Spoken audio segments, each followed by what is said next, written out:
आज हम एक ऐसी कला पर बात करने वाली हैं जो न सिर्फ हमारी दुनिया बदल सकती है बल्कि हमारी अपनी जिंदगी भी।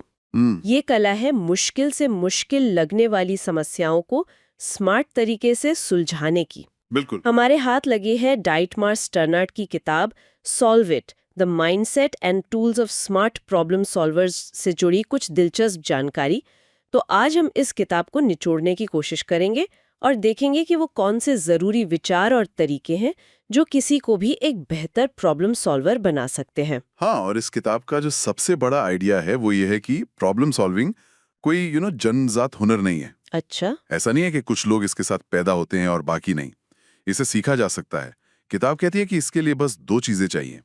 एक तो सही मानसिकता, यानी सोचने का सही नजरिया, और दूसरा समस्या को तोड़ने और सुलझाने का एक भरोसेमंद सिस्टम। तो आज हम इन दोनों पर ही गहराई से बात करेंगे। जी हाँ। बहुत बढ़िया, क्योंकि हम सबकी जिंदगी में ऐसी समस्याएं आती हैं जहां हम फंसा हुआ महसूस करते हैं, चाहे वो ऑफिस का कोई रुका हुआ प्रोजेक्ट हो या घर की कोई उलझन। बिल्कुल। तो चलिए सबसे पहले मानसिकता से ही शुरू करते हैं। किताब में कहा गया है कि सबसे पहली और सबसे जरूरी बात है ये विश्वास की समस्याएं सुलझने के लिए होती हैं। ये सुनने में तो बहुत सीधा लगता है, पर असल में इसका मतलब क्या है? इसका मतलब है एक बुनियादी आशावाद। किताब में एनी सॉल्वन और हेलन केलर की कहानी है जो इसका सबसे अच्छा उदाहरण है। हाँ, वो तो एक क्लासिक कहानी है। बिल्कुल। हेलन केलर जो बचपन में ही देख और सुन नहीं सकती थी, तो उनकी दुनिया पूरी तरह से खामोश और अंधेरी थी। उस जमाने में सबने मान लिया था कि उन्हें सिखाना नामुमकिन है। एक ऐसी समस्या जिसका कोई हल नहीं था। हाँ, यही माना जाता था। लेकिन उनकी टीचर एनी सॉल्वन ने ऐसा नहीं माना। नहीं माना। बिल्कुल नहीं। एनी को विश्वास था कि एक रास्ता जरूर है, और यही विश्वास काम आया।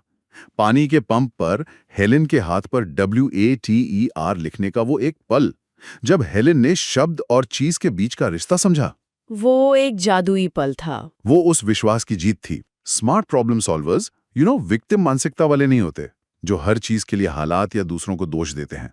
वो मानते हैं कि वो अपनी जिंदगी की ड्राइविंग सीट पर हैं, कि वो हालात को बेहतर बनाने के लिए कुछ कर सकते हैं। सही कहा। ये बात सोचने वाली है। इसका मतलब है कि समस्या को देखने का नजरिया ही आधे हल के बराबर है। इसी से जुड़ा एक और आइडिया है ग्रोथ माइंडसेट का। इसके बारे में हमने पहले भी सुना है, लेकिन प्रॉब्लम सॉल्विंग में ये कैसे काम करता है? ग्रोथ माइंडसेट का मतलब है ये मानना कि आपकी काबिलियत पत्थर की लकीर नहीं है, उसे मेहनत और लगन से बढ़ाया जा सकता है। किताब में माइकल जॉर्डन का क्लासिक उदाहरण है। हाँ, जब उन्हें स्कूल की बास्केटबॉल टीम से निकाल दिया गया था। बिल्कुल। तो उन्होंने ये नहीं सोचा कि मैं अच्छा खिलाड़ी नहीं हूं, उन्होंने सोचा मुझे और ज्यादा मेहनत करने की जरूरत है।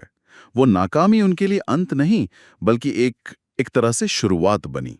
लेकिन कई बार नाकामी बहुत बड़ी होती है, मतलब माइकल जॉर्डन के स्कूल टीम से निकलने से भी कहीं ज्यादा बड़ी। तब ग्रोथ माइंडसेट बनाए रखना मुश्किल नहीं होता? बहुत मुश्किल होता है, और इसीलिए स्पेसएक्स के संस्थापक एलन मस्क का उदाहरण और भी ज्यादा शक्तिशाली है। अच्छा। सोचिए, साल 2008 उनका तीसरा रॉकेट लॉन्च हवा में फट जाता है। उनकी कंपनी टेस्ला दिवालिया होने के कगार पर है।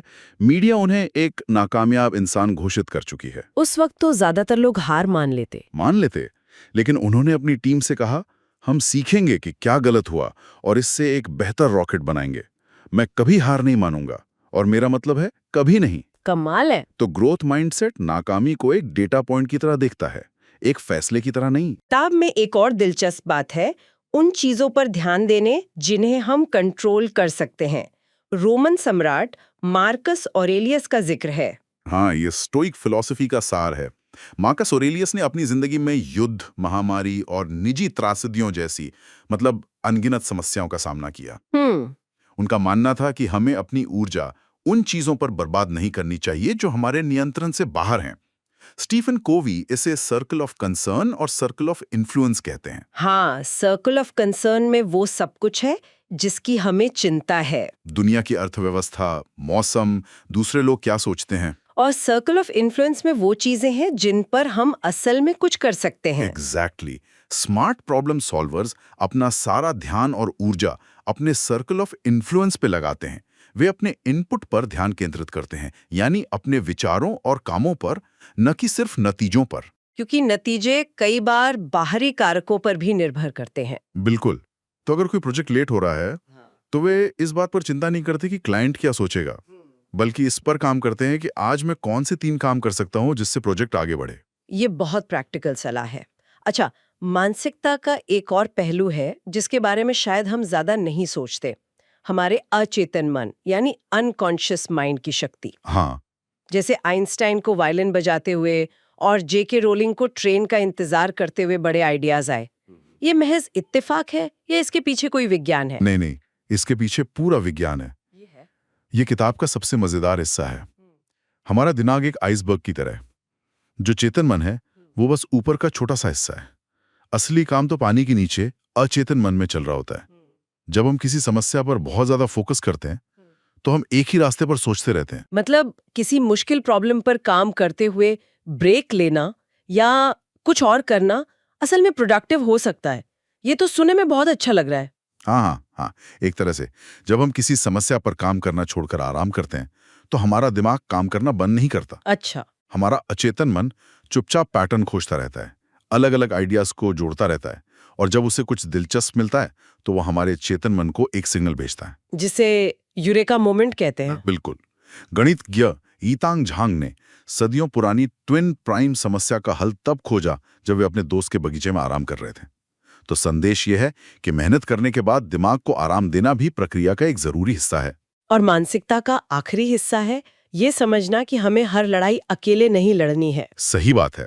स्मार्ट प्रॉब्लम सॉल्वर्स हीरो नहीं बनना चाहते हैं, वे समस्या को सुलझाना चाहते हैं, और इसके लिए वे मदद मांगने से नहीं हिचकिचाते। तो उन्हें क्या सवाल पूछने चाहिए? हमेशा ये 3 सवाल पूछने चाहिए। इस समस्या के बारे में सबसे ज्यादा कौन जानता है? किसने पहले ही ऐसी समस्या को सफलतापूर्वक सुलझाया है? और मैं अपनी सपोर्ट टीम में किसे शामिल कर सकता हूँ? एक अच्छी टीम जिसमें अलग अलग तरह के लोग हों। हाँ, वो समस्या को ऐसे एंगल से देख सकती है जो आपने कभी सोचा भी ना हो। ये मानसिकता वाला हिस्सा तो समझ आ गया।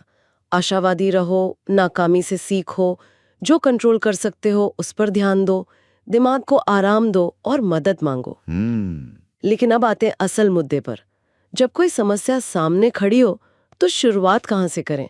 किताब एक 5 स्टेप्स मॉडल की बात करती है। हाँ, और ये इस किताब का एक्शन प्लान है। 5 स्टेप्स हैं: क्लैरिफाई, कॉजेज, क्रिएट, चूज और कमिट। क्लैरिफाई यानी स्पष्ट करें। जी, और ज्यादातर लोग पहली स्टेप में गलती कर देते हैं। वे प्लंजिंग इन बायस का शिकार हो जाते हैं। मतलब समस्या को पूरी तरह समझे बिना ही समाधान खोजना शुरू कर देते हैं। बिल्कुल। एक बहुत अच्छा उदाहरण है एक किताब में। एक मीडिया कंपनी आर्थिक संकट से गुजर रही थी। मैनेजमेंट ने आदेश दिया कि लागत में 20% की कटौती करनी है। तो सबने तुरंत मान लिया होगा कि लोगों को नौकरी से निकालना पड़ेगा। एग्जैक्टली। सबने मान लिया कि समस्या है किन 20% कर्मचारियों को नौकरी से निकालें। मीटिंग्स होने लगी, लिस्टें बनने लगी, माहौल तनावपूर्ण हो गया। लेकिन ये तो समस्या का समाधान था, असल समस्या नहीं। ठीक पकड़ा। एक मैनेजर ने इस पूरी धारणा को ही चुनौती दी। उन्होंने सवाल पूछा, 1 मिनट रुकिए, हमारी असल समस्या कर्मचारियों की संख्या नहीं है, हमारी असल समस्या है कि राजस्व कम हो गया है। अच्छा। तो सवाल ये होना चाहिए कि राजस्व में कमी की भरपाई के लिए हमारे पास और क्या विकल्प हैं? और इस एक सवाल ने सब कुछ बदल दिया होगा। सब कुछ। उस एक सवाल ने चर्चा की दिशा ही बदल दी। लोगों ने छटनी के बजाय कमाई बढ़ाने के आइडिया सोचने शुरू कर दिए। और फिर क्या हुआ? उसी में से एक शानदार समाधान निकला, एक नया संडे अखबार शुरू करना। वो अखबार सुपर हिट हो गया और कंपनी ने छटनी करने के बजाय और लोगों को नौकरी पर रखा। कमाल है। यह है समस्या को रीफ्रेम करने, यानी उसे एक नए नजरिए से देखने की शक्ति। बिल्कुल। इसीलिए क्लैरिफाई स्टेप में सबसे जरूरी काम है ये पक्का करना कि हम सही समस्या सुलझा रहे हैं। ठीक है, तो हमने समस्या को सही ढंग से पहचान लिया। अब दूसरा कदम है कॉजेज, यानी समस्या के मूल कारणों का पता लगाना। यहाँ लोग क्या गलती करते हैं? यहाँ सबसे बड़ी गलती है डायग्नोसिस से पहले थेरेपी शुरू कर देना। किताब में एक 12 साल की लड़की सेलिना की दर्दनाक कहानी है। उसे बहुत तेज बुखार और गले में दर्द था। डॉक्टर ने दूर से ही देखकर मान लिया कि ये एक बैक्टीरियल इन्फेक्शन है और उसे एंटीबायोटिक्स दे दी। लेकिन असल में उसे कुछ और था। उसे ग्लैंडुलर फीवर था, जो एक वायरल बीमारी है। एंटीबायोटिक्स ने उस पर कोई असर नहीं किया, बल्कि उसकी हालत और बिगड़ गई और उसे आईसीयू में भर्ती करना पड़ा। ये कहानी दिखाती है कि गलत डायग्नोसिस कितना खतरनाक हो सकता है। बिल्कुल। Smart problem solvers Sherlock Holmes की तरह काम करते हैं। उनका मंत्र है, डेटा के बिना सिद्धांत बनाना एक बहुत बड़ी गलती है। तो एक अच्छा जासूस बनने के लिए क्या करना चाहिए? किताब में लॉजिक ट्री का जिक्र है, ये क्या होता है?